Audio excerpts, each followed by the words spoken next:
कृष्णाय वासुदेवाय हरये परमात्मने प्रणतः क्लेशनाशाय गोविंदाय नमो नमः। અધ્યાય 10 ઉત્તમનું માર્યા જવું તથા ધ્રુવનું યક્ષો સાથે યુદ્ધ। શ્રી મૈત્રીજી કહે છે, હે વિદુરજી, ધ્રુવે પ્રજાપતિ શિશુકુમારની પુત્રી ભ્રમી સાથે લગ્ન કર્યું। તેનાથી તેમને કલ્પ અને વત્સર નામના બે પુત્રો થયા। મહાબલી ધ્રુવની બીજી પત્ની વાયુપુત્રી ઈલા હતી। તેનાથી તેમને ઉત્કલ નામનો પુત્ર અને એક કન્યારત્નનો જન્મ થયો। ઉત્તમના હજુ લગ્ન થયા ન હતા। એક દિવસે શિકાર ખેલતી વખતે તેને હિમાલય પર્વત પર એક બળવાન યક્ષે મારી નાખ્યો। તેની સાથે તેની માતા પણ પરલોક સિધાવી ગઈ। ધ્રુવે જ્યારે ભાઈના મારે જવાના સમાચાર સાંભળ્યા ત્યારે ક્રોધ, શોક અને ઉદ્વેગ ભર્યા તેઓ વિજય અપાવનાર એક રથ પર સવાર થઈને યક્ષોના દેશમાં જઈ પહોંચ્યા। તેમણે ઉત્તર દિશામાં જઈને હિમાલયની ઘાટીમાં યક્ષોથી ભરેલી અલકાપુરી નગરી જોઈ। તેમાં ભૂત, પ્રેત, પિશાચ વગેરે રુદ્રના અનેક અનુચરો રહેતા હતા। હે વિદુરજી, ત્યાં પહોંચીને મહાબાહુ ધ્રુવે શંખનાદ કર્યો, તેથી સમસ્ત આકાશ અને દિશાઓ ગુંજી ઉઠી। તે શંખધ્વનિથી યક્ષપત્નીઓ ઘણી જ ગભરાઈ ગઈ। તેમની આંખો ભયથી દયામણી બની ગઈ। હે વીરશ્રેષ્ઠ વિદુરજી, મહાબળવાન યક્ષવીરો તે શંખનાદ સહી શક્યા નહીં, તેથી તેઓ જાત જાતના અસ્ત્ર શસ્ત્ર લઈને નગરની બહાર નીકળી આવ્યા અને ધ્રુવ પર તૂટી પડ્યા। મહારથી ધ્રુવ પ્રચંડ ધનુર્ધર હતા। તેમણે તે યક્ષોમાંના પ્રત્યેકને એકી સાથે જ 3 બાણ માર્યા। તે બધાએ જ્યારે પોતપોતાના મસ્તકોમાં 3 બાણ લાગેલા જોયા ત્યારે તેમને એવી ખાતરી થઈ ગઈ કે અવશ્ય અમારી હાર થશે। તેઓ ધ્રુવજીના આ અદ્ભુત પરાક્રમની પ્રશંસા કરવા લાગ્યા। પછી જેમ સાપ કોઈના પગની લાત સહી શકતો નથી, તેવી જ રીતે ધ્રુવનું આ પરાક્રમ નહીં સહેવાતા તેમણે પ્રતિશોધની ઈચ્છાથી તેમના બાણોના જવાબમાં એકી સાથે જ તેમનાથી બમણા 6 બાણ છોડ્યા। યક્ષોની સંખ્યા 13 અયુત એટલે કે 1,30,000 હતી। ધ્રુવજીનો બદલો લેવા માટે અત્યંત ક્રુદ્ધ થઈને રથો અને સારથીઓ સહિત તેમણે ધ્રુવજી પર પરીઘ, ખડગ, પ્રાસ, ત્રિશૂળ, ફરસી, શક્તિ, વૃષ્ટિ, ભૂષુંડી તથા ચિત્ર વિચિત્ર પાંખોવાળા બાણોનો વરસાદ કર્યો। આ ભીષણ શસ્ત્ર વર્ષાથી ધ્રુવજી સાવ ઢંકાઈ ગયા। ત્યારે લોકોને તેમનું દેખાવું એવી રીતે બંધ થઈ ગયું કે જેમ ભારે વરસાદથી પર્વતનું દેખાવું બંધ થાય છે। તે સમયે જે સિદ્ધો આકાશમાં સ્થિત થઈને આ દ્રશ્ય જોઈ રહ્યા હતા તેઓ આ બધા હાહાકાર કરીને કહેવા લાગ્યા, આજે યક્ષસેનારૂપી સમુદ્રમાં ડૂબીને આ માનવ સૂર્ય અસ્ત થઈ ગયો। યક્ષો પોતાના વિજયની ઘોષણા કરતા યુદ્ધક્ષેત્રમાં સિંહની જેમ ગરજવા લાગ્યા। એ દરમિયાન ધ્રુવજીનો રથ એકાએક એ રીતે પ્રગટ થયો જેમ ધુમ્મસમાંથી સૂર્ય ભગવાન નીકળી આવે છે। ધ્રુવજીએ પોતાના દિવ્ય ધનુષ્યનો ટંકાર કરીને શત્રુઓના હૈયા હચમચાવી નાખ્યા અને પછી પ્રચંડ બાણોનો વરસાદ વરસાવીને તેમના અસ્ત્રશસ્ત્રોને એવી રીતે છિન્ન ભિન્ન કરી નાખ્યા કે જેમ આંધી વાદળાઓને વેદનાછીરણ કરી નાખે છે। તેમના ધનુષ્યમાંથી છૂટેલા તીક્ષ્ણ બાણ યક્ષ રાક્ષસોના કવચોને ભેદીને એ રીતે તેમના શરીરોમાં ઘૂસી ગયા કે જેમ ઇન્દ્રે છોડેલું વજ્ર પર્વતોમાં પ્રવેશી ગયું હતું। વિદુરજી, મહારાજ ધ્રુવના બાણોથી કપાયેલા યક્ષોના સુંદર કુંડળમંડિત મસ્તકોથી, સોનેરી તાળ વૃક્ષો જેવી જાંગોથી, કંકણોથી શોભતા બાહુઓથી, હાર, ભુજબંધ, મુગટ અને બહુમૂલ્ય પાઘડીઓથી છવાયેલી તે વીરોના મનને લોભાવનારી યુદ્ધભૂમિ ઘણી શોભા પામી રહી હતી। જે યક્ષો ગમે તેમ પણ જીવતા બચ્યા તેઓ ક્ષત્રિય શ્રેષ્ઠ ધ્રુવજીના બાણોથી લગભગ તમામ અંગો છિન્ન ભિન્ન થઈ જવાને કારણે યુદ્ધના ખેલમાં સિંહથી પરાભવ પામેલા ગજરાજની જેમ મેદાન છોડીને ભાગી ગયા।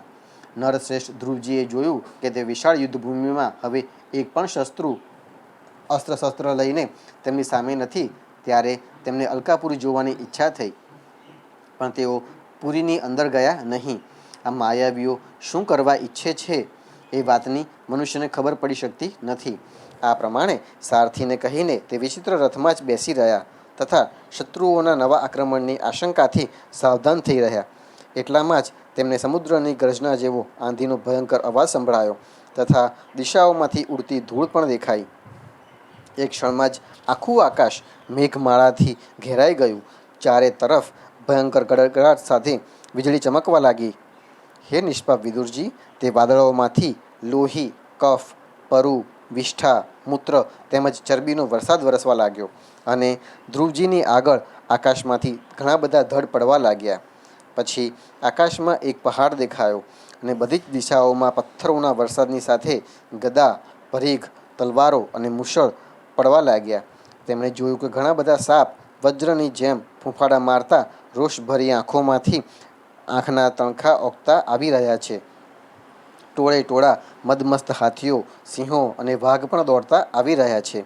પ્રલયકાળના જેવો ભયંકર સમુદ્ર પોતાના પ્રચંડ મોજાઓથી પૃથ્વીને ચારે બાજુઓથી ડૂબાડતો મહાભીષણ ગર્જના સાથે તેમની તરફ આગળ વધી રહ્યો છે. ક્રૂર સ્વભાવવાળા અસુરોએ પોતાની આસુરી માયાથી એવા ઘણા બધા કૌતુકો દેખાડ્યા કે જેમનાથી કાયરોના મન કંપી ઉઠે છે. ધ્રુવજી પર અસુરોએ પોતાની દુસ્તર માયા ફેલાવી છે એ સાંભળીને ત્યાં કેટલાક મુનિઓ આવ્યા અને ધ્રુવજી માટે મંગલ કામના કરી. મુનિઓએ કહ્યું, હે ઉત્તાનપાદ નંદન ધ્રુવ, શરણાગતના ભયને નષ્ટ કરનાર શારંગ પાણી ભગવાન નારાયણ તમારા શત્રુઓનો સંહાર કરો. ભગવાનનું તો નામ જ એવું છે કે જેને સાંભળવા અને કીર્તન કરવા માત્રથી મનુષ્ય દુસ્તર મૂર્તિઓના મુખમાંથી અનાયાસે જ બચી જાય છે. અધ્યાય 11મો. ધ્રુવજીને યુદ્ધ બંધ કરવા સ્વયંભૂ મનનું સમજાવવું. શ્રી મૈત્રેયજી કહે છે, હે વિદુરજી, ઋષિઓનું આવું કથન સાંભળીને ધ્રુવજીએ આચમન કરીને શ્રી નારાયણે નિર્માણ કરેલું નારાયણાસ્ત્ર પોતાના ધનુષ્ય પર ચઢાવ્યું. તે બાણ ચઢાવતા જ યક્ષો વડી રચાયેલી અનેકવિધ માયા તે જ ક્ષણે નષ્ટ થઈ ગઈ. જેમ જ્ઞાનનો ઉદય થવાથી અવેદ્યા વગેરે ક્લેશો નષ્ટ થઈ જાય છે. ઋષિવર નારાયણ વડે અવિષ્કૃત થયેલા તે અસ્ત્રને ધનુષ્ય પર ચડાવતા જ તેમાંથી રાજહંસના જેવી પાંખો અને સોનાના પુખલાવાળા અત્યંત તીક્ષ્ણ બાણ નીકળ્યા અને જેમ મયુરો કેકારવ કરતા વનમાં ઘૂસી જાય છે તેવી જ રીતે ભયાનક સાંય સાંય અવાજ કરતા તે બાણ શત્રુઓની સેનામાં ઘૂસી ગયા. તે તીક્ષ્ણ ધાણવાળા બાણોએ શત્રુઓને બેચેન કરી દીધા. ત્યારે તે સમરાંગણમાં અનેક યક્ષોએ અત્યંત ક્રુદ્ધ થઈને પોતાના અસ્ત્ર શસ્ત્રો સંભાળ્યા અને જેમ ગરુડના છંછેડવાથી મોટા મોટા સાપ ફણ ઊંચા કરીને તેમની તરફ દોડે છે તેવી જ રીતે તે યક્ષો ચારે બાજુથી ધ્રુવજી પર તૂટી પડ્યા.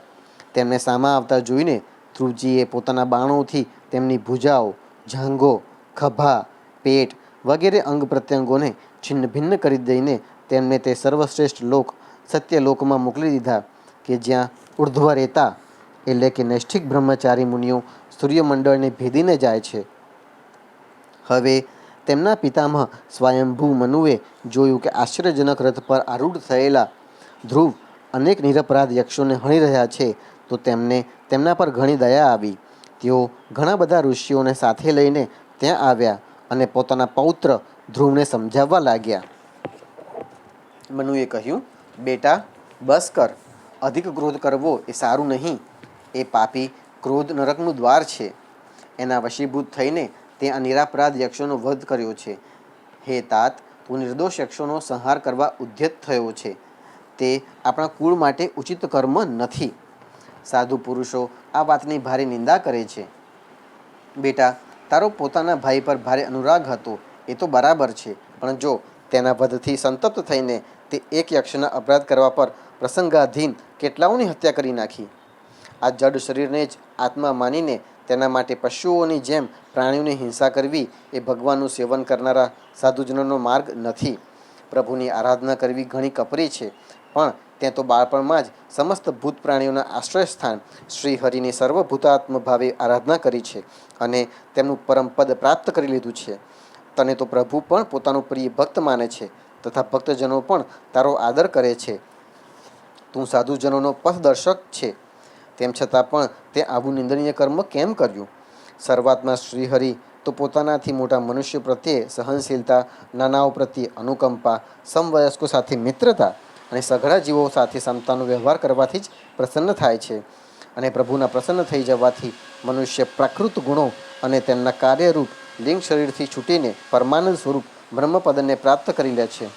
બેટા ધ્રુવ, દેહ વગેરેના રૂપમાં પરિણમેલા પંચભૂતોથી સ્ત્રી પુરુષનો આવિર્ભાવ થાય છે અને પછી તેમના પારસ્પરિક સમાગમથી બીજા સ્ત્રી પુરુષો ઉત્પન્ન થાય છે. હે ધ્રુવ, આ પ્રમાણે ભગવાનની માયાથી સત્વ વગેરે ગુણોમાં વધતો ઓછો ભાવ ને લીધે જ જેમ ભૂતો દ્વારા શરીરની રચના થાય છે, તેવી જ રીતે તેમની સ્થિતિ અને તેમનું વિલય પણ થાય છે. હે પુરુષ શ્રેષ્ઠ, આ બધામાં નિર્ગુણ પરમાત્મા કેવળ નિમિત્ત માત્ર છે. તેમના આશ્રયે આ કાર્યકારણાત્મક જગત એવી રીતે ભમતું રહે છે જેમ ચુંબકના આશ્રય લોઢું. કાળ શક્તિ દ્વારા ક્રમશઃ સત્વ વગેરે ગુણોમાં ક્ષોભ થવાથી લીલામય ભગવાનની શક્તિ પણ સૃષ્ટિ વગેરેના રૂપમાં વિભાજિત થઈ જાય છે. તેથી ભગવાન પોતે અકર્તા હોવા છતાં પણ જગતની રચના કરે છે અને પોતે સંહારક નહીં હોવા છતાં તેનો સંહાર કરે છે. સાચે જ તે અનંત પ્રભુની લીલા સર્વથા અચિંતનીય છે. હે ધ્રુવ, તે કાળ સ્વરૂપ અવ્યય પરમાત્મા જ સ્વયં અંતરહિત હોવા છતાં પણ જગતનો અંત કરનારા છે તથા અનાદિ હોવા છતાં પણ સૌના આદિ કરતા છે. તેઓ જ એક જીવથી બીજા જીવને ઉત્પન્ન કરીને સંસારનું સર્જન કરે છે તથા મૃત્યુ વડે મારનારાને પણ મરાવીને તેનો સંહાર કરે છે. તે કાળ ભગવાન સઘળી સૃષ્ટિમાં સમાનરૂપે અનુપ્રવિષ્ટ છે. તેમનો ન તો કોઈ મિત્ર પક્ષ છે અને નથી તો કોઈ શત્રુ પક્ષ. જેમ પવનના વહેવાથી ધૂળ તેની સાથે સાથે ઉડે છે, તેવી જ રીતે સઘળા જીવો પોતપોતાના કર્મોને આધીન થઈને કાળની ગતિનું અનુસરણ કરે છે. પોતપોતાના કર્મો અનુસાર સુખ દુઃખ વગેરે ફળો ભોગવે છે. સર્વસમર્થ શ્રીહરિ કર્મના બંધનમાં બંધાયેલા જીવના આયુષ્યની વૃદ્ધિનું અને તેના ક્ષયનું વિધાન કરે છે, પરંતુ તેઓ પોતે તો આ બંને વૃદ્ધિ અને ક્ષય વિનાના છે અને પોતાના સ્વરૂપમાં સ્થિત રહે છે. હે રાજન, આ પરમાત્માને જ મીમાંસકો કર્મ કહે છે, ચાર્વાક લોકો સ્વભાવ કહે છે, વૈશેષિક મતનું અવલંબન કરનારાઓ કાળ કહે છે, જ્યોતિષીઓ દેવ અને કામશાસ્ત્રીઓ કામ કહે છે. તે પરમાત્મા કોઈપણ ઇન્દ્રિયના કે પ્રમાણના વિષય નથી. મહતત્વ વગેરે અનેક શક્તિઓ પણ તેમનામાંથી જ પ્રગટ થઈ છે. તેઓ શું કરવા ઈચ્છે છે એ વાત પણ સંસારમાં કોઈ જાણતું નથી. તો પછી જે પાછળથી ઉત્પન્ન થયા છે તે પોતાના મૂળ કારણ પરમાત્માને તો જાણી જ કેવી રીતે શકે? બેટા, કુબેરના આ અનુચરો તારા ભાઈને મારનારા નથી, કારણ કે મનુષ્યના જન્મ અને મરણનું વાસ્તવિક કારણ તો ઈશ્વર છે. એકમાત્ર તેઓ જ સંસારને રચે છે, તેને પાળે છે અને તેનો નાશ કરે છે. જો કે અહંકાર રહિત હોવાને કારણે આ સંસારના ગુણો અને કર્મોથી તો તેઓ નિત્ય નિર્લેપ જ રહે છે. સમસ્ત પ્રાણીઓના અંતરાત્મા, નિયંતા અને રક્ષણહાર તે પ્રભુ જ પોતાની માયાશક્તિથી યુક્ત થઈને સમસ્ત જીવોનું સર્જન, પાલન અને સંહાર કરે છે. જેમ નાકમાં નાથ ઘાલેલો બળદ પોતાના માલિકનો બોજ ખેંચતો રહે છે, તેવી જ રીતે જગતની રચના કરનારા બ્રહ્મા વગેરે પણ નામરૂપ દોરડીથી બંધાયેલા રહીને તેમની જ આજ્ઞાનું પાલન કરે છે. તેઓ અભક્તો માટે મૃત્યુરૂપ અને ભક્તો માટે અમૃતરૂપ છે તથા સંસારના એકમાત્ર આશ્રય છે. હે તાત, તું બધી રીતે જ પરમાત્માનું શરણ લે. તું 5 વર્ષની ઉંમરે જ પોતાની સાવકી માતાના વાગબાણોથી મર્માઘાત પામીને માનો ખોળો છોડીને વનમાં ચાલ્યો ગયો હતો. ત્યાં તપસ્યા વડે જે ઋષિકેશ ભગવાનની આરાધના કરીને તે ત્રણેય લોકનું ઉપરનું ધ્રુવ પદ પ્રાપ્ત કર્યું છે અને જેઓ તારા વેરભાવ રહિત સરળ હૃદયમાં વાત્સલ્યવશ વિશેષ રૂપે વિરાજમાન થયા હતા, તે નિર્ગુણ, અદ્વિતીય, અવિનાશી અને નિત્ય મુક્ત પરમાત્માને અધ્યાત્મ દ્રષ્ટિથી પોતાના અંતઃકરણમાં ખોળ. તેમનામાં આ ભેદભાવમય પ્રપંચ નથી, છતાંય તે હોવાનું પ્રતીત થાય છે.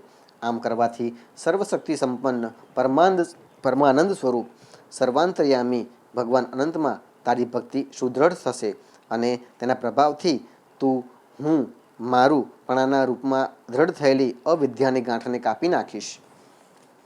હે રાજન, જે રીતે ઔષધિથી રોગનું શમન કરવામાં આવે છે, તેવી જ રીતે મેં તને જે કંઈ ઉપદેશ આપ્યો છે તેના પર વિચાર કરીને તું પોતાના ક્રોધનું શમન કર. ક્રોધ કલ્યાણ માર્ગનો અતિ મહાન વિરોધી છે. ભગવાન તારું મંગળ કરો. ક્રોધને વશીભૂત થયેલા મનુષ્ય તરફથી બધા જ લોકોને મોટો ભય રહે છે. તેથી જે બુદ્ધિમાન મનુષ્ય એવું ઈચ્છે છે કે મારાથી કોઈ પણ પ્રાણીને ભય ન થાય અને મને પણ કોઈથી ભય ન રહે, તેણે ક્યારેય ક્રોધને વશ થવું જોઈએ નહીં. તે આ લોકો મારા ભાઈને મારનારા છે તેમ સમજીને આટલા યક્ષોનો જે સંહાર કર્યો છે, તેનાથી તારા વડે ભગવાન શંકરના સખા કુબેરજીનો મોટો અપરાધ થયો છે. તેથી બેટા, મહાપુરુષોનું તેજ આપણા કુળને આક્રાંત કરી લે તેના પહેલાં જ વિનમ્ર ભાષણ અને વિનય વડે સત્વરે તેમને પ્રસન્ન કરી લે. આ પ્રમાણે સ્વયંભૂ મનુએ પોતાના પૌત્ર ધ્રુવને ઉપદેશ આપ્યો. ત્યારે ધ્રુવજીએ તેમને પ્રણામ કર્યા. ત્યાર પછી મનુ મહર્ષિઓ સાથે પોતાના લોકમાં સિધાવી ગયા. અધ્યાય 12મો. ધ્રુવજીને કુબેરનું વરદાન અને વિષ્ણુલોકની પ્રાપ્તિ. શ્રી મૈત્રેયજી કહે છે, હે વિદુરજી, ધ્રુવનો ક્રોધ શાંત થઈ ગયો છે અને તેઓ યક્ષોનો વધ કરવામાંથી નિવૃત્ત થઈ ગયા છે. એ જાણીને ભગવાન કુબેર ત્યાં આવ્યા. તે સમયે યક્ષો, ચારણો અને કિન્નરો તેમની સ્તુતિ કરી રહ્યા હતા. તેમને જોતાં જ ધ્રુવજી હાથ જોડીને ઊભા થઈ ગયા. ત્યારે કુબેરજીએ કહ્યું, હે શુદ્રહૃદયના ક્ષત્રિય કુમાર, તમે પોતાના દાદાના ઉપદેશથી આવું દુસ્તજ્ય વેર ત્યજી દીધું. તેથી હું તમારા પર ઘણો જ પ્રસન્ન થયો છું. વાસ્તવમાં તમે નથી તો યક્ષોને માર્યા અને નથી તો યક્ષોએ તમારા ભાઈને માર્યા. સઘળા જીવોની ઉત્પત્તિ અને વિનાશનું કારણ તો એકમાત્ર કાળ જ છે.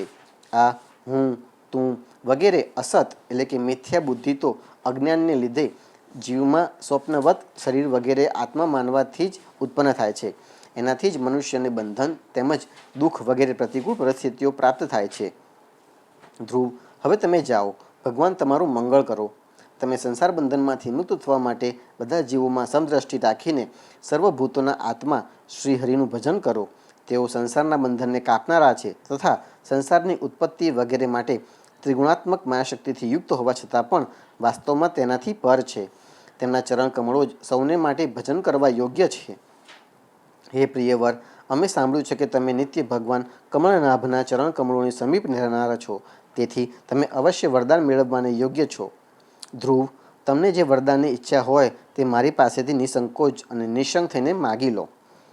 શ્રી મૈત્રેયજી કહે છે, હે વિદુરજી, યક્ષરાજ કુબેરજીએ જ્યારે વરદાન માગવા માટે આ પ્રમાણે આગ્રહ કર્યો ત્યારે મહામતી ધ્રુવજીએ તેમની પાસેથી એ જ માગ્યું કે મને શ્રી હરિની અખંડ સ્મૃતિ બની રહે કે જેનાથી મનુષ્ય સહજમાં જ દુસ્તર સંસાર સાગરને પાર કરી લે છે. ઈડવીડાના પુત્ર કુબેરજીએ અત્યંત પ્રસન્ન પામીને પ્રસન્ન મનથી તેમને ભગવત સ્મૃતિનું પ્રદાન કર્યું. પછી ધ્રુવજીના દેખતા જ તેઓ અંતર્ધ્યાન થઈ ગયા. ત્યાર પછી ધ્રુવજી પણ પોતાની રાજધાનીમાં પાછા આવી ગયા. ત્યાં રહીને તેમણે મોટી મોટી દક્ષિણાવાળા યજ્ઞોથી ભગવાન યજ્ઞ પુરુષની આરાધના કરી. ભગવાન જ દ્રવ્ય, ક્રિયા અને દેવતા વિષયક સમસ્ત કર્મ અને તેનું ફળ છે તથા કર્મફળને આપનારા પણ તેઓ જ છે. સર્વ ઉપાધિઓથી રહિત સર્વાત્મા શ્રી અચ્યુતમાં પ્રબળ વેગયુક્ત ભક્તિભાવ રાખતા ધ્રુવજી પોતાનામાં અને સઘળા પ્રાણીઓમાં સર્વવ્યાપક શ્રીહરિને જ વિરાજી રહેલા જોવા લાગ્યા. ધ્રુવજી ઘણા જ શીલ સંપન્ન, બ્રાહ્મણ ભક્ત, દીનવત્સલ અને ધર્મ મર્યાદાના રક્ષક હતા. તેમના પ્રજાજનો તેમને સાક્ષાત પિતા તુલ્ય માનતા હતા. આ પ્રમાણે જાત જાતના ઐશ્વર્ય ભોગોથી, પુણ્યનો અને ભોગોનો ત્યાગપૂર્વક યજ્ઞ વગેરે કર્મોના અનુષ્ઠાનથી, ઉપવાસ, વ્રત વગેરે દ્વારા પાપનો ક્ષય કરતાં કરતાં તેમણે 36,000 વર્ષો સુધી પૃથ્વીનું શાસન કર્યું. જીતેન્દ્રિય મહાત્મા ધ્રુવજીએ આ જ રીતે અર્થ, ધર્મ અને કામના સંપાદનમાં ઘણા બધા વર્ષો વિતાવ્યા અને પછી પોતાના પુત્ર ઉત્કલને રાજસિંહાસન સોંપી દીધું. આ સમસ્ત દ્રશ્ય પ્રપંચને અવિદ્યારચિત સ્વપ્ન અને ગંધર્વનગર જેવો માયાથી પોતાનામાં જ કલ્પિત માનીને અને શરીર, પત્ની, પુત્ર, મિત્ર, સેના, ભરપૂર ખજાનો, રાણીવાસ, સુરમ્ય વિહારભૂમિ તથા સમુદ્ર પર્યંત ભૂમંડળનું રાજ્ય આ બધું જ કાળના મુખમાં પડેલું છે એમ સમજીને તેઓ બદ્રિકાશ્રમમાં ચાલ્યા ગયા. ત્યાં તેમણે પવિત્ર જળમાં સ્નાન કરીને ઇન્દ્રિયોને વિશુદ્ધ કરી. પછી સ્થિર આસનથી બેસીને પ્રાણાયામ દ્વારા શ્વાસને વશ કર્યો. ત્યારબાદ મન વડે ઇન્દ્રિયોને બાહ્ય વિષયોમાંથી ખેસડીને મનને ભગવાનના સ્થૂળ વિરાટ સ્વરૂપમાં સ્થિર કરી દીધું. તે જ વિરાટ સ્વરૂપનું ચિંતન કરતાં કરતાં તેઓ અંતમાં ધ્યાતા અને ધ્યાનના ભેદ વિનાની નિર્વિકલ્પ સમાધિમાં લીન થઈ ગયા અને તે અવસ્થામાં વિરાટ સ્વરૂપનો પણ પરિત્યાગ કરી દીધો. આ પ્રમાણે ભગવાન શ્રી હરિ પ્રત્યે નિરંતર ભક્તિભાવનો પ્રવાહ વહેતો રહેવાથી તેમની આંખોમાં વારંવાર આનંદના આંસુઓનું પૂર ઉમટી પડતું હતું.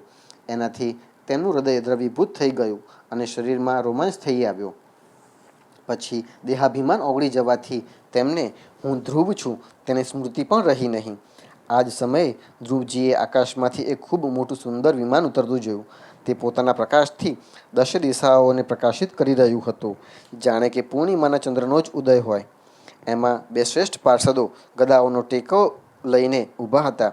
તેમને 4 ભુજાઓ હતી, સુંદર શ્યામ શરીર હતા, કિશોર અવસ્થા હતી અને અરુણ કમળ જેવી આંખો હતી. તેઓ સુંદર વસ્ત્રો, મુગટ, હાર, ભુજબંધ અને અતિ મનોહર કુંડળો ધારણ કરેલા હતા. તેમને પુણ્યશ્લોક શ્રીહરિના સેવકો જાણીને ધ્રુવજી ચકિત થઈને પૂજા વગેરેનો ક્રમ વિસરીને એકાએક ઊભા થઈ ગયા. આ ભગવાનના પાર્ષદોમાં મુખ્ય છે એમ સમજીને તેમણે શ્રી મધુસૂદનના નામોનું કીર્તન કરતાં કરતાં તેમને હાથ જોડીને પ્રણામ કર્યા. ધ્રુવજીનું મન ભગવાનના ચરણકમળોમાં તલ્લીન થઈ ગયું અને તેઓ હાથ જોડીને ઘણી નમ્રતાથી માથું નમાવીને ઊભા રહી ગયા. ત્યારે શ્રી હરિના પ્રિય પાર્ષદો સુનંદ અને નંદે તેમની પાસે જઈને હસતા હસતા કહ્યું, હે રાજન, તમારું કલ્યાણ થાવ. તમે સાવધાન થઈને અમારી વાત સાંભળો.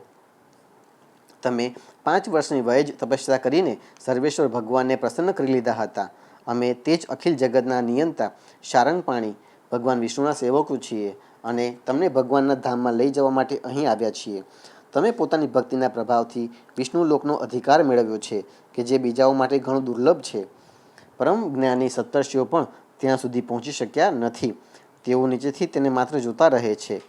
સૂર્ય, ચંદ્ર વગેરે ગ્રહો, નક્ષત્રો અને તારાઓ પણ તેની પ્રદક્ષિણા કરતા રહે છે. ચાલો, તમે તે જ વિષ્ણુ લોકમાં નિવાસ કરો. પ્રિયવર, આજ સુધી તમારા પૂર્વજો તથા અન્ય કોઈ પણ તે પદ પર ક્યારેય પહોંચી શક્યા નથી.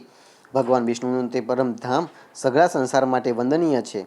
તમે ત્યાં પધારીને વિરાજમાન થાઓ. હે આયુષ્યમાન, આ શ્રેષ્ઠ વિમાન પુણ્યશ્લોક શિરોમણી શ્રી હરિએ તમારા માટે જ મોકલ્યું છે. તમે તેના પર આરૂઢ થવાને યોગ્ય છો. શ્રી મૈત્રેયજી કહે છે, ભગવાનના પ્રમુખ પાર્ષદોના આ અમૃતમય વચનો સાંભળીને પરમ ભાગવત ધ્રુવજીએ સ્નાન કર્યું. પછી સંધ્યાવંદન આદિ નિત્ય કર્મોથી પરવાનીને માંગલિક અલંકારો વગેરે ધારણ કર્યા. બદ્રિકાશ્રમમાં રહેનારા મુનિઓને પ્રણામ કરીને તેમના આશીર્વાદ લીધા. ત્યારબાદ તેમણે તે શ્રેષ્ઠ વિમાનની પૂજા અને પ્રદક્ષિણા કરી તથા પાર્ષદોને પ્રણામ કરીને સુવર્ણ સમૂહ કાંતિમાન દિવ્ય રૂપ ધારણ કરીને તે વિમાન પર ચઢવા તેઓ તૈયાર થયા. એ દરમિયાન જ ધ્રુવજીએ જોયું કે કાળ મૂર્તિમંત થઈને તેમની સામે ઊભો છે. ત્યારે તેઓ મૃત્યુના માથા પર પગ મૂકીને તે સમયે અદ્ભુત વિમાન પર ચઢી ગયા. તે સમયે આકાશમાં દુંદુભી, મૃદંગ, ઢોલ વગેરે વાદ્યો વાગવા લાગ્યા. શ્રેષ્ઠ ગંધર્વો ગાન કરવા લાગ્યા અને પુષ્પોની વૃષ્ટિ થવા લાગી. વિમાન પર બેસીને ધ્રુવજી જેવા ભગવાનના ધામમાં જવા તૈયાર થયા કે તરત જ તેમને પોતાની માતા સુનીતિનું સ્મરણ થઈ આવ્યું.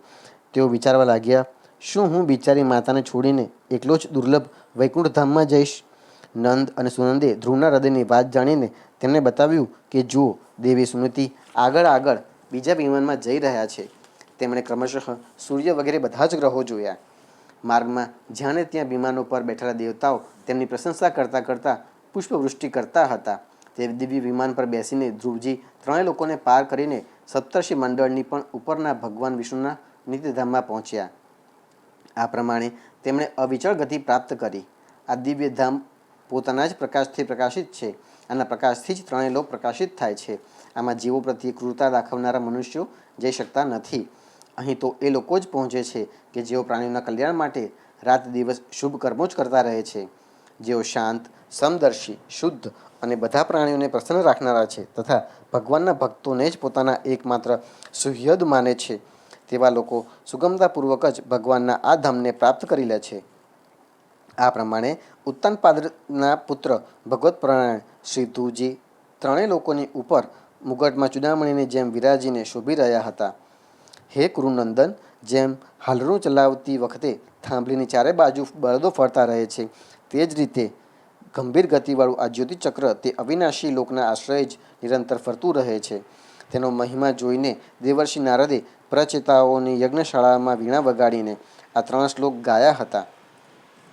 નારદજીએ કહ્યું હતું, એમાં સંદેહ નથી કે પતિપરાયણ સુનીતિના પુત્ર ધ્રુવે તપસ્યા વડે અદ્ભુત શક્તિ સંચિત કરીને જે ગતિ મેળવી છે તે ગતિ ભાગવત ધર્મોની આલોચના કરીને વેદવાદી મુનિઓ પણ મેળવી શકતા નથી. તો પછી રાજાઓની તો વાત જ શી કરવી. અહો, તેઓ 5 વર્ષની વયે જ સાવકી માતાના વાગબાણોથી મર્માઘાત પામીને દુઃખી હૃદય વનમાં ચાલ્યા ગયા અને મારા ઉપદેશ અનુસાર જ આચરણ કરીને તે અજય પ્રભુને જીતી લીધા કે જેઓ કેવળ પોતાના ભક્તોના ગુણોથી જ વશ થાય છે. ધ્રુવજીએ તો 5-6 વર્ષની વયે જ થોડા દિવસોની જ તપસ્યાથી ભગવાનને પ્રસન્ન કર્યા અને તેમનું પરમ પદ મેળવી લીધું. પરંતુ તેમણે અધિકૃત કરેલું આ પદ સમસ્ત ભૂમંડળમાં કોઈ બીજો ક્ષત્રિય વર્ષો સુધી તપસ્યા કરીને પણ શું મેળવી શકે ખરો? શ્રી મૈત્રેયજી કહે છે, હે વિદુરજી, તમે મને ઉદાર કીર્તિ ધ્રુવજીના ચરિત્ર વિશે પૂછ્યું હતું તે મેં તમને પૂરેપૂરું કહી સંભળાવ્યું. સાધુ પુરુષો આ ચરિત્રની ઘણી પ્રશંસા કરે છે. આ ધ્રુવ ચરિત્ર ધન, યશ અને આયુષ્યની વૃદ્ધિ કરનારું પરમ પવિત્ર અને અત્યંત મંગળમય છે. આના શ્રવણથી સ્વર્ગ અને અવિનાશી પદ મળી શકે છે. આ દેવત્વની પ્રાપ્તિ કરાવનારું, ઘણું જ પ્રશંસનીય અને સમસ્ત પાપોનો નાશ કરનારું છે. ભગવાનના ભક્ત ધ્રુવનું આ પવિત્ર ચરિત્ર જેઓ શ્રદ્ધાપૂર્વક વારંવાર સાંભળે છે તેમને ભગવાનની ભક્તિ પ્રાપ્ત થાય છે કે જેનાથી તેમના બધા જ દુઃખોનો નાશ થઈ જાય છે. એનું શ્રવણ કરનારાને શીલ વગેરે ગુણોની પ્રાપ્તિ થાય છે. જેઓ મહત્તા ઈચ્છે છે તેમને મહત્તાની પ્રાપ્તિ કરનારું પદ મળે છે. જેઓ તેજ ઈચ્છે છે તેમને તેજ પ્રાપ્ત થાય છે અને મનસ્વીઓનું માન વધે છે. પવિત્ર કીર્તિ ધ્રુવજીના આ મહાન ચરિત્રનું સવારે અને સાંજે બ્રાહ્મણ વગેરે દ્વિજાતિઓના સમાજમાં એકાગ્ર ચિત્તે કીર્તન કરવું જોઈએ. ભગવાનના પરમ પવિત્ર ચરણોના શરણમાં રહેનારો જે મનુષ્ય આ ચરિત્ર નિષ્કામ ભાવે પૂર્ણિમા, અમાવસ્યા, બારસ, શ્રવણ નક્ષત્ર, તિથિક્ષય, વ્યતિપાત, સંક્રાંતિ અથવા રવિવારના દિવસે શ્રદ્ધાળુ મનુષ્યોને સંભળાવે છે તે સ્વયં પોતાના આત્મામાં જ સંતુષ્ટ રહેવા લાગે છે અને સિદ્ધ થઈ જાય છે. આ ધ્રુવ ચરિત્ર સાક્ષાત ભગવદ્ વિષયક અમૃતમય જ્ઞાન છે. જે લોકો ભગવાનના માર્ગના મર્મથી અજાણ છે તેમને જે કોઈ આ જ્ઞાન આપે છે તે દિનવત્સલ કૃપાળુ મનુષ્ય પર દેવતાઓ કૃપા કરે છે. ધ્રુવજીના કર્મો સર્વત્ર પ્રસિદ્ધ અને પરમ પવિત્ર છે. તેઓ પોતાની બાલ્યાવસ્થામાં જ માતાના ઘર અને રમકડાનો મોહ છોડીને શ્રી વિષ્ણુ ભગવાનના શરણે ચાલ્યા ગયા હતા. હે કુરુનંદન, તેમનું આ પરમ પવિત્ર ચરિત્ર મેં તમને કહી સંભળાવ્યું. અધ્યાય 13મો. ધ્રુવના વંશનું વર્ણન તથા રાજા અંગનું ચરિત્ર. શ્રી સુતજી કહે છે, હે શૌનકજી, શ્રી મૈત્રેય મુનિના મુખેથી ધ્રુવજી વિષ્ણુપદ પર આરૂઢ થયા તે વૃત્તાંત સાંભળીને વિદુરજીના હૃદયમાં ભગવાન વિષ્ણુની ભક્તિનો ઉભરો આવ્યો અને તેમણે મૈત્રેયજીને ફરી પ્રશ્ન પૂછવાની શરૂઆત કરી. વિદુરજીએ પૂછ્યું, હે ભગવત્પરાયણ મુનિ, આ પ્રચેતાઓ કોણ હતા? તેઓ કોના પુત્રો હતા? કોના વંશમાં પ્રસિદ્ધ થયા હતા અને તેમણે ક્યાં યજ્ઞ કર્યો હતો? ભગવાનના દર્શનથી કૃતાર્થ થયેલા નારદજી પરમ ભાગવત છે એમ હું માનું છું. તેમણે 5 રાત્રનું નિર્માણ કરીને શ્રીહરિની પૂજા પદ્ધતિ રૂપ ક્રિયાયોગનો ઉપદેશ કર્યો છે. જે સમયે પ્રચેતાઓ સ્વધર્મનું આચરણ કરતા રહીને ભગવાન યજ્ઞેશ્વરની આરાધના કરી રહ્યા હતા તે જ સમયે ભક્ત શ્રેષ્ઠ નારદજીએ ધ્રુવજીનું ગુણગાન કર્યું હશે. હે બ્રહ્મન, તે સ્થળે તેમણે ભગવાનની જે લીલાપૂર્ણ કથાઓનું વર્ણન કર્યું હોય તે બધી કથાઓ મને સંભળાવો. મને તે સાંભળવાની ઘણી ઈચ્છા છે. શ્રી મૈત્રેયજીએ કહ્યું, હે વિદુરજી, મહારાજ ધ્રુવ વનમાં ચાલ્યા ગયા તે પછી તેમના પુત્ર ઉત્કલે પોતાના પિતાના સાર્વભૌમ વૈભવ અને રાજ્ય સિંહાસનનો અસ્વીકાર કરી દીધો. તે જન્મથી જ શાંત ચિત્તના, આસક્તિ રહિત અને સમદર્શી હતા તથા સમસ્ત લોકોને પોતાના આત્મામાં અને પોતાના આત્માને સમસ્ત લોકોમાં સ્થિત જોતા હતા. તેમના અંતઃકરણનો વાસનારૂપી મળ અખંડ યોગના અગ્નિથી ભસ્મ થઈ ગયો હતો. તેથી તેઓ પોતાના આત્માને વિશુદ્ધ બોધરસ સહિત અભિન્ન આનંદમય અને સર્વત્ર વ્યાપ્ત જોતા હતા. બધા જ પ્રકારના ભેદો વિનાના પ્રશાંત બ્રહ્મને જ તેઓ પોતાનું સ્વરૂપ સમજાવતા હતા તથા પોતાના આત્માથી ભિન્ન કશું જ નથી એમ જોતા હતા. તેઓ અજ્ઞાની લોકોને મૂર્ખ, અંધ, બધિર, છકેલા અથવા મૂંગા જેવા લાગતા હતા, પરંતુ વાસ્તવમાં તેઓ તેવા ન હતા. તેમનું જે તેજ હતું એ એવી રીતે ઢંકાયેલું હતું કે જેમ વિના જ્વાળાનો અગ્નિ હોય. તેથી કુળના વૃદ્ધો, વડીલો તથા મંત્રીઓએ તેમને મૂર્ખ અને પાગલ સમજીને તેમના નાના ભાઈ ભ્રમિપુત્ર વત્સરને રાજા બનાવ્યો. વત્સરની પ્રિય પત્ની સ્વવિર્થીના ગર્ભથી પુષ્પાણ, તિગ્મકેતુ, ઈશ, ઉર્જ, વસુ અને જય નામના 6 પુત્રો થયા. પુષ્પાણને પ્રભા અને દોસા નામની 2 પત્નીઓ હતી. તેમાંથી પ્રભાને પ્રાતઃ, મધ્યમ દિન અને સાયમ એમ 3 પુત્રો થયા. દોષાને પ્રદોષ, નિશિથ અને વ્યુષ્ટ એ 3 પુત્રો થયા.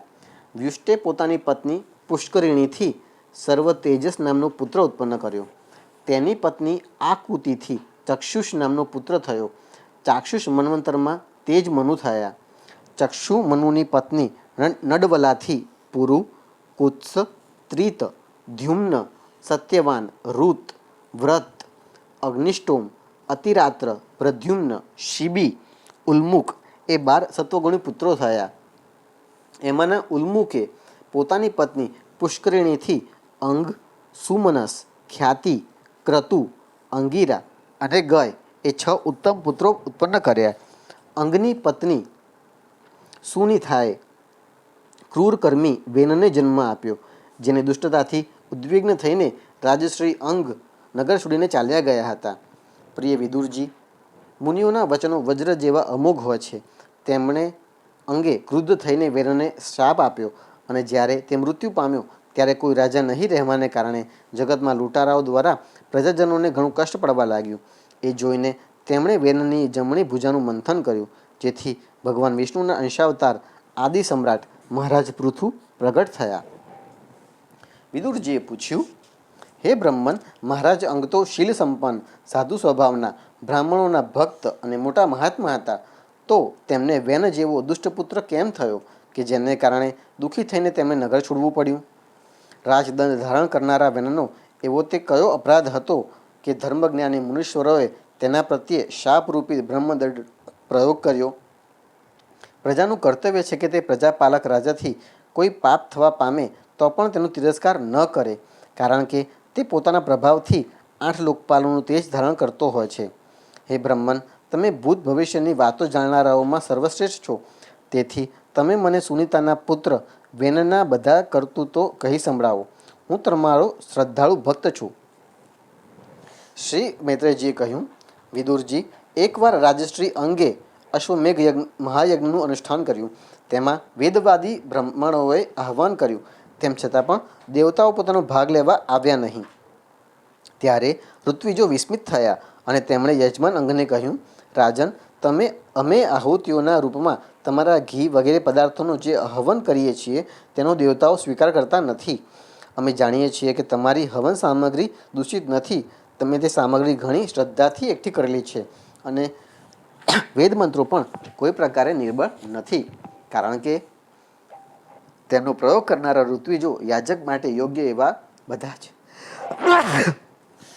કારણ કે તેનો પ્રયોગ કરનારા ઋત્વિજો યાજક માટે યોગ્ય એવા બધા જ નિયમોનું સંપૂર્ણપણે પાલન કરી રહ્યા છે.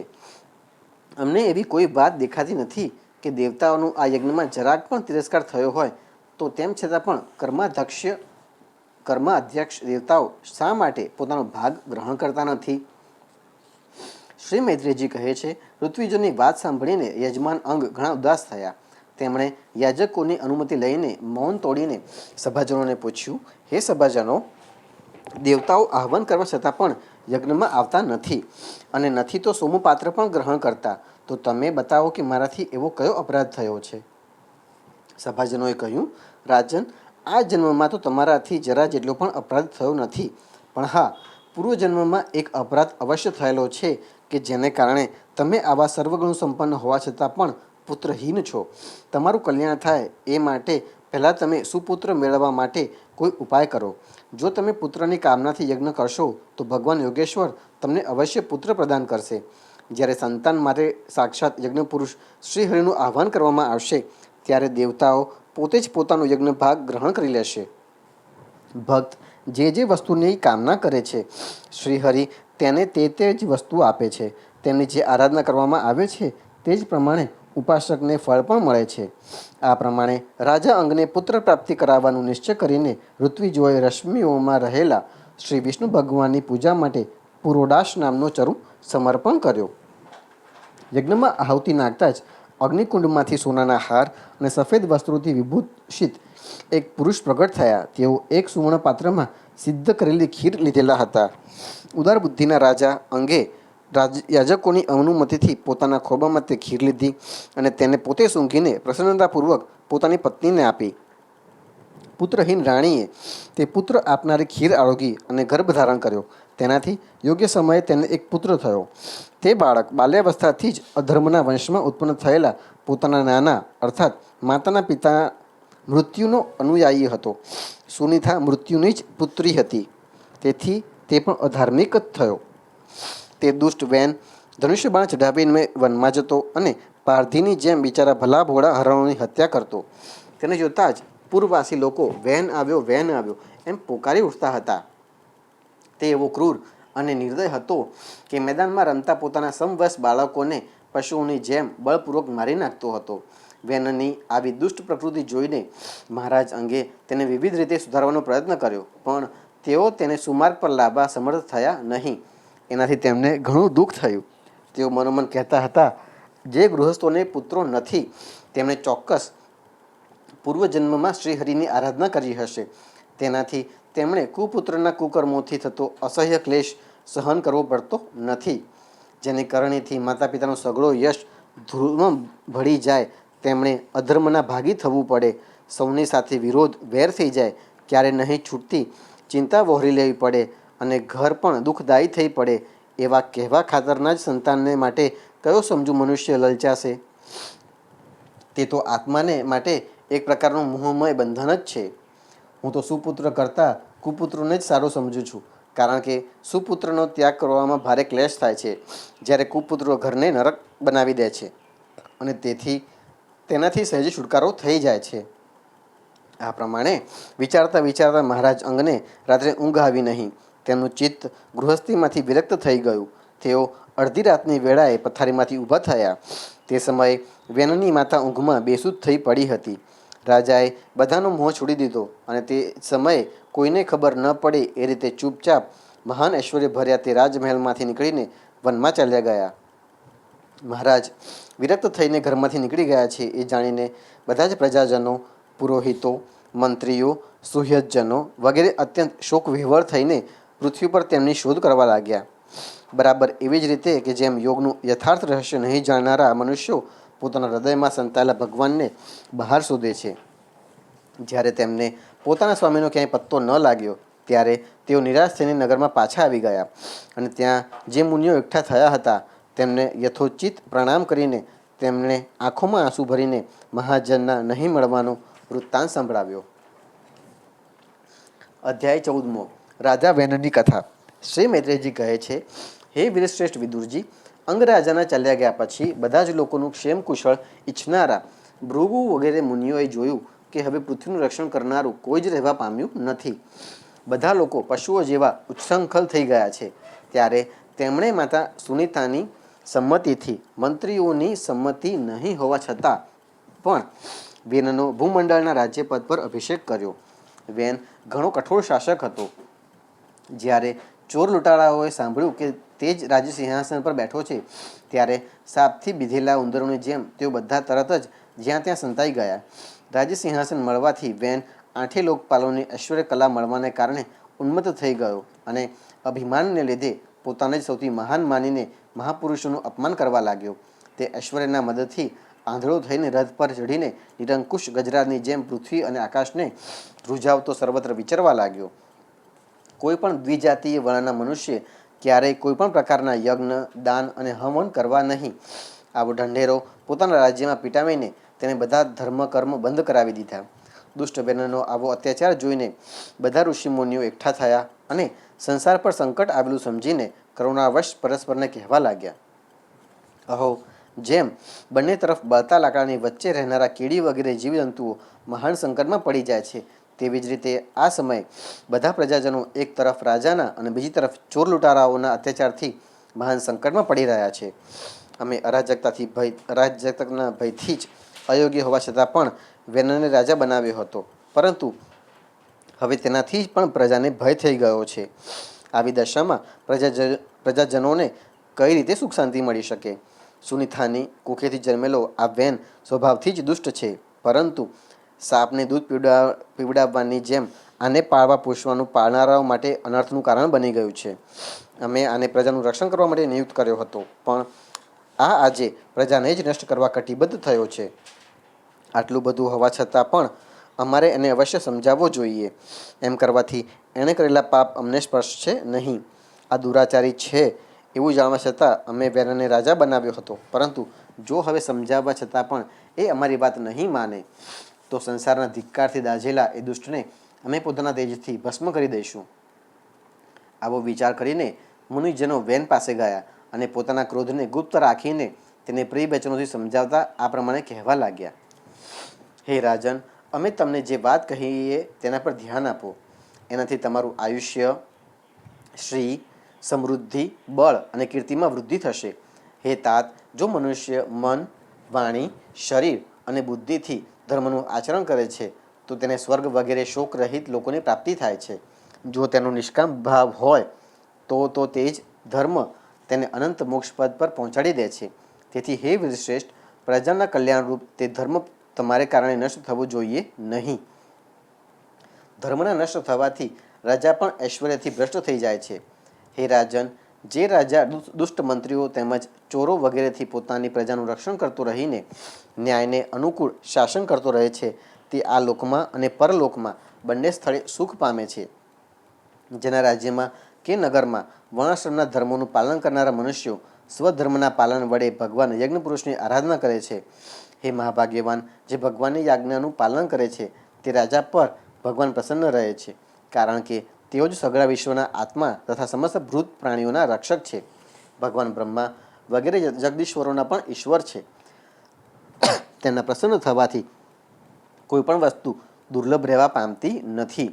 ત્યારે જ તો ઇન્દ્ર વગેરે લોકપાલો સહિત સમસ્ત લોકો, ભુવનો તેમને ઘણા આદરથી પૂજા ઉપહાર સમર્પિત કરે છે.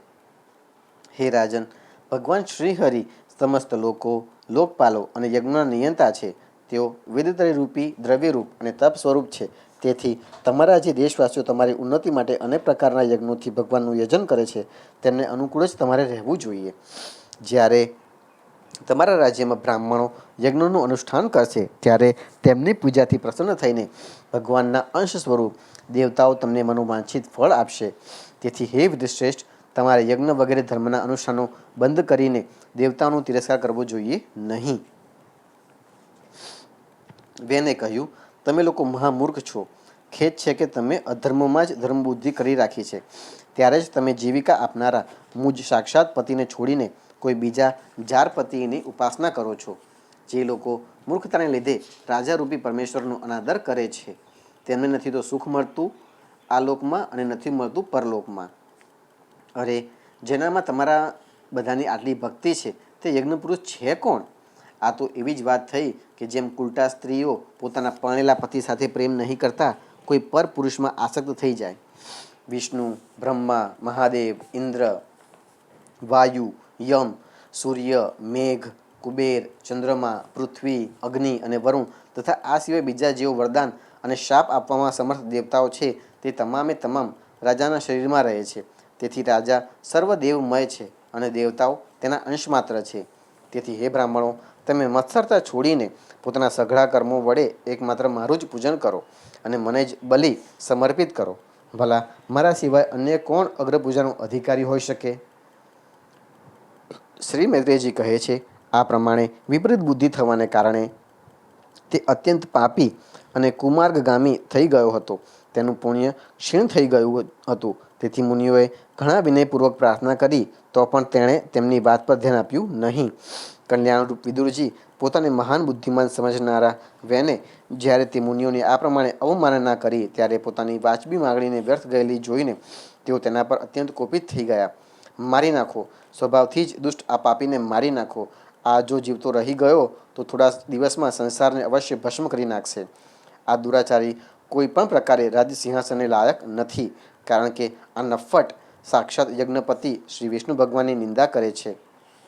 અહો, જેમની કૃપાથી આને આટલું ઐશ્વર્ય મળ્યું છે, તે શ્રીહરિની નિંદા આ અભાગ્યા વેન સિવાય અન્ય કોણ કરી શકે? આ પ્રમાણે પોતાના ગોપવેલા ક્રોધને પ્રગટ કરીને તેમણે તેને મારવાનો નિશ્ચય કરી લીધો. તે વેન તો ભગવાનની નિંદા કરવાને કારણે પહેલાંથી મરી ચૂકેલો હતો. તેથી કેવળ હુંકારાથી જ તેમણે તેને પતાવી દીધો. પછી મુનિઓ પોતપોતાના આશ્રમોમાં ચાલ્યા ગયા. ત્યારે અહીં વ્યાનની શોકવિહ્વળ માતા સુનિથા મંત્રો વગેરેની શક્તિથી તથા બીજી યુક્તિઓથી પોતાના પુત્રના શબનું રક્ષણ કરતી રહી. એક દિવસ તે મુનિઓ સરસ્વતીના પવિત્ર જળમાં સ્નાન કરીને અગ્નિહોત્રથી પરવારીને નદીના કાંઠે બેઠા હતા અને શ્રીહરિની ચર્ચા કરતા હતા. તે દિવસોમાં લોકો ભુવનોમાં આતંક ફેલાવનારા ઘણા બધા ઉપદ્રવો થતા જોઈને તેઓ પરસ્પર કહેતા હતા, આજકાલ પૃથ્વીનું રક્ષણ કરનાર કોઈ નથી, તેથી ચોર લૂંટારાઓને તેનું કોઈ અમંગળ તો નહીં જ થાય ને. ઋષિજનો આવું વિચાર કરી રહ્યા હતા ત્યારે જ તેમણે ચારે દિશાઓમાં હુમલો કરનારા ચોરો અને લૂંટારાઓને કારણે ઉડેલી ઘણી પારાવાર ધૂળ જોઈ.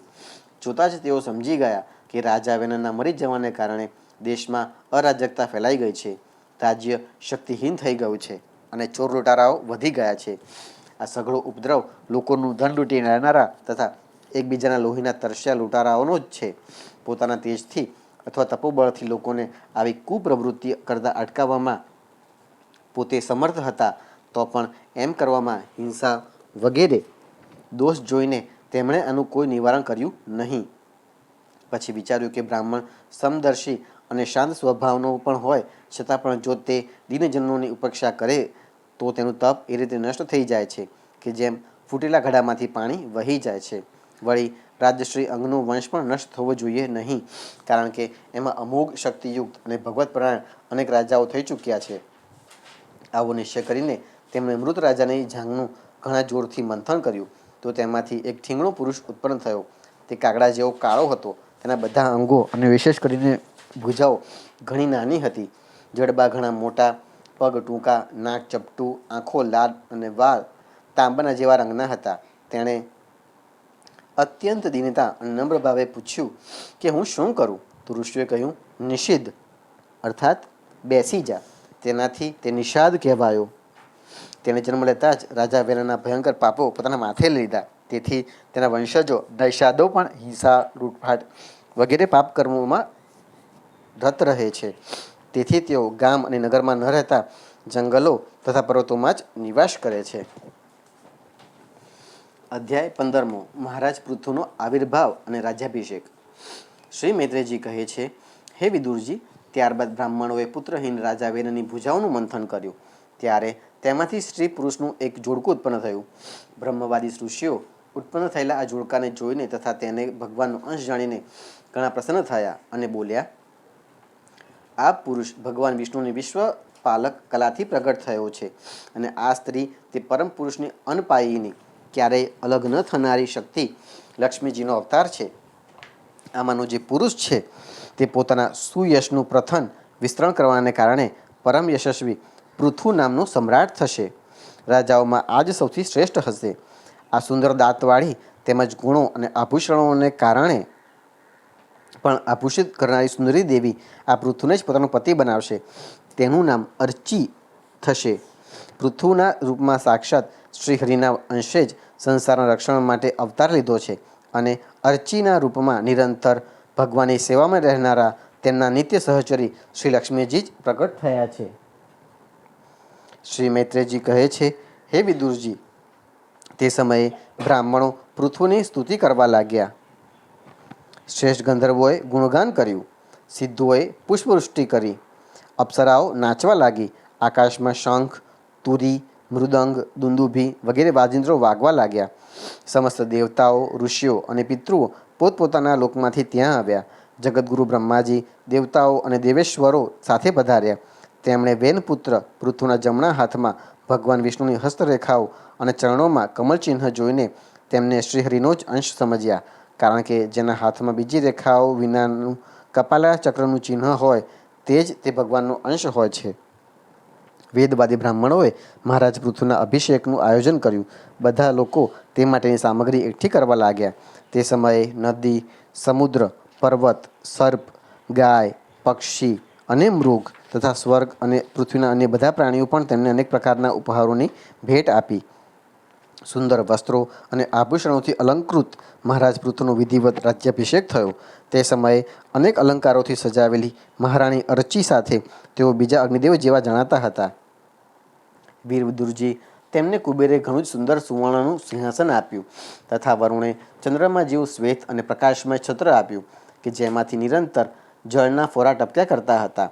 વાયુએ 2 ચામર, ધર્મે કીર્તિમયી માળા, ઇન્દ્રે મનોહર મુગટ, યમે દમન કરનારો દંડ, બ્રહ્માએ વેદમય કવચ, સરસ્વતીએ સુંદર હાર, વિષ્ણુ ભગવાને સુદર્શન ચક્ર, વિષ્ણુપ્રિય લક્ષ્મીજીએ અવિચળ સંપત્તિ, રુદ્રદેવે 10 ચંદ્રાકાર ચિહ્નોવાળી તલવાર, અંબિકાજીએ 100 ચંદ્રાકાર ચિહ્નોવાળી ઢાલ, ચંદ્રમાએ અમૃતમય અશ્વ, ત્વષ્ટા એટલે કે વિશ્વકર્માએ સુંદર રથ, અગ્નિએ આજગવ નામનું સુદૃઢ ધનુષ્ય, સૂર્યે તેજોમય બાણ, પૃથ્વીએ ચરણ સ્પર્શ માત્રથી અભિષ્ટ સ્થળે પહોંચાડનારી દેવયોગમયી પાદુકાઓ, આકાશના અભિમાની ધ્યો દેવતાએ નિત્ય નૂતન પુષ્પોની માળા, આકાશ વિહારી સિદ્ધો ગંધર્વો વગેરે નાચવા ગાવાની વગાડવાની અને અંતર્ધાન થઈ જવાની શક્તિઓ, ઋષિઓએ અમોઘ આશીર્વાદ, સમુદ્રે પોતાનામાંથી ઉત્પન્ન થયેલો શંખ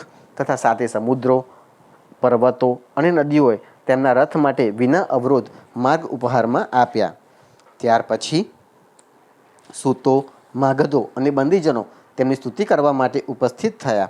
ત્યારે તે સ્તુતિ કરનારાઓનો અભિપ્રાય સમજીને વેનપુત્ર પરમ પ્રતાપી મહારાજ પૃથુએ સ્મિત કરીને મેઘ સમાન ગંભીર વાણીમાં કહ્યું, મહારાજ પૃથુનું ચરિત્ર અત્યંત દિવ્ય છે.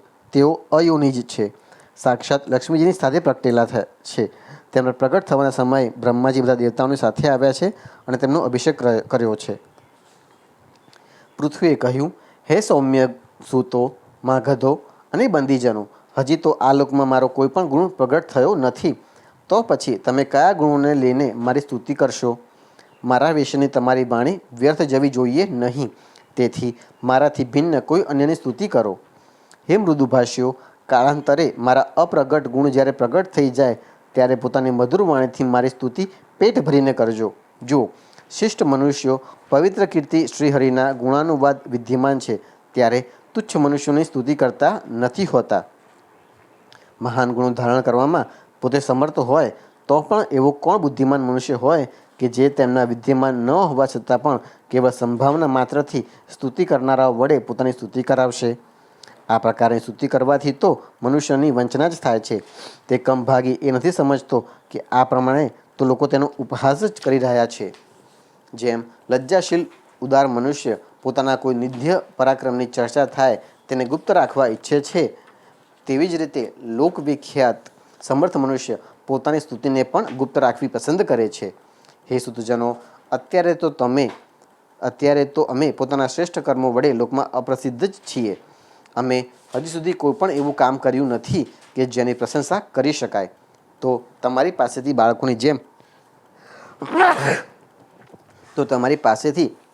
બાળકોની જેમ પોતાની કીર્તિનું ગાન કેવી રીતે કરાવીએ? અધ્યાય 16. બંદીજનોએ કરેલી મહારાજ પૃથુની સ્તુતિ. મહારાજ પૃથુએ જ્યારે આ પ્રમાણે કહ્યું ત્યારે તેમના વચનામૃતનું આસ્વાદન કરીને સૂત વગેરે ગાયક લોકો ઘણા પ્રસન્ન થયા. પછી તેઓ મુનિઓની પ્રેરણાથી તેમની આ પ્રમાણે સ્તુતિ કરવા લાગ્યા. તમે સાક્ષાત દેવશ્રેષ્ઠ શ્રી નારાયણ જ છો કે જેઓ પોતાની માયાથી અવતીર્ણ થયેલા છે. અમે તમારા મહિમાનું વર્ણન કરવા સમર્થ નથી. તમે જન્મ તો રાજા વીરના મૃત શરીરમાંથી લીધો છે, પણ તમારા પૌરુષનું પરાક્રમોનું વર્ણન કરવામાં બ્રહ્મા વગેરેની બુદ્ધિ પણ બ્રહ્મા પડી જાય છે. તેમ છતાં પણ તમારા કથામૃતના આસ્વાદનમાં આદરભાવ રાખીને મુનિઓના ઉપદેશ અનુસાર તેમની જ પ્રેરણાથી અમે તમારા પરમ પ્રશંસનીય કર્મોનો થોડો વિસ્તાર વર્ણન કરવા ઈચ્છીએ છીએ. તમે શ્રીહરિના કલાવતાર છો અને તમારી કીર્તિ ઘણી ઉદાર છે. ધર્મધારકોમાં શ્રેષ્ઠ આ મહારાજ પૃથુ સંસારને ધર્મમાં પ્રવૃત્ત કરીને ધર્મની મર્યાદાનું રક્ષણ કરશે તથા તેમના વિરોધીઓને દંડ આપશે. આ એકલા જ અવારનવાર પ્રજાના પાલન પોષણ અને અનુરંજન વગેરે કાર્યો અનુસાર પોતાના શરીરમાં વિભિન્ન લોકપાલોની મૂર્તિઓ ધારણ કરશે તથા યજ્ઞ વગેરેના પ્રચાર થકી સ્વર્ગલોકનું અને વૃષ્ટિની વ્યવસ્થા વડે પૃથ્વીલોકનું એમ બંનેનું હિત સાધશે. આ સૂર્ય જેવા અલૌકિક મહિમાયુક્ત પ્રતાપી અને સમદર્શી થશે. જેમ સૂર્યદેવ 8 મહિના તપતા રહીને જળ ખેંચે છે અને વર્ષા ઋતુમાં તે જળ વરસાવી દે છે, તેવી જ રીતે આ કરવેરા વગેરે વડે ક્યારેક ધનનો સંચય કરશે અને ક્યારેક તે ધનનો પ્રજાના હિત માટે વ્યય કરી નાખશે. આ ઘણા દયાળુ થશે. જો ક્યારેક કોઈ દીન મનુષ્ય આમના મસ્તક પર પગ પણ મૂકશે તો પણ આ ક્ષમાશીલ પૃથ્વીની જેમ તે મનુષ્યના તે અનુચિત વ્યવહારને હંમેશ માટે સહી લેશે. ક્યારેક વરસાદ નહીં થાય અને ત્યારે પ્રજાના પ્રાણ સંકટમાં પડી જશે ત્યારે આ રાજ્યધારી શ્રીહરિ ઇન્દ્રની જેમ જળ વરસાવીને અનાયાસે જ પ્રજાનું રક્ષણ કરશે. આ પોતાના અમૃતમય મુખચંદ્રના મનોહર સ્મિત અને પ્રેમપૂર્ણ દ્રષ્ટિથી સમસ્ત લોકો ભુવનોને આનંદમગ્ન કરશે. આમની ગતિને કોઈ સમજી શકશે નહીં. આમના કાર્યો પણ ગુપ્ત હશે તથા તે કાર્યોને સંપન્ન કરવાની શક્તિ પણ રીત પણ ઘણી ગહન હશે. આમનું ધન નિત્ય સુરક્ષિત રહેશે. આ અનંત મહાત્મ્ય અને ગુણોના એકમાત્ર આશ્રય હશે. આ પ્રમાણે આ મનસ્વી પૃથુનું સ્વરૂપ વરુણની જેમ છુપાયેલું છે. મહારાજ પૃથુ વેનરૂપી અરણીના મંથનથી પ્રગટ થયેલા અગ્નિ સમાન છે. શત્રુઓ તેના પરાક્રમ વડે ટકી શકતા નથી. તેમનું પરાક્રમ અગ્નિ સમાન પ્રચંડ છે. રાજનીતિ અનુસાર ગોપનીય રાખવા યોગ્ય પ્રત્યેક કાર્યને તેઓ એવી રીતે કરશે કે જેથી અત્યંત નિકટમાં રહેનાર તેને સમજી શકશે નહીં. પોતાના પરાક્રમથી તેમને કોઈ હરાવી શકશે નહીં. જેમ પ્રાણીઓની ભીતર રહેનારો પ્રાણરૂપી સૂત્રાત્મા શરીરના આંતરિક અને બાહ્ય સમસ્ત વ્યાપારો, પ્રવૃત્તિઓ, વ્યવહારો જોતો રહેવા છતાં પણ ઉદાસીન રહે છે, તેવી જ રીતે આ ગુપ્તચરો મારફતે પ્રાણીઓના ગુપ્ત અને પ્રગટ બધા જ પ્રકારની ક્રિયાઓ જોતા રહેવા છતાં પણ પોતાની નિંદા, સ્તુતિ વગેરે પ્રત્યે ઉદાસીન જેવા રહેશે. આ ધર્મ માર્ગમાં સ્થિત રહીને પોતાના શત્રુના પુત્રને પણ જો તે દંડને પાત્ર નહીં હોય તો કોઈ દંડ આપશે નહીં, અને દંડને પાત્ર પોતાનો પુત્ર હશે તો પણ તેને દંડ આપશે. ભગવાન સૂર્ય માનસોત્તર પર્વત સુધી જેટલા પ્રદેશને પોતાના કિરણોથી પ્રકાશિત કરે છે એ સઘળા ક્ષેત્રમાં આમનું નિષ્કંટક રાજ્ય રહેશે.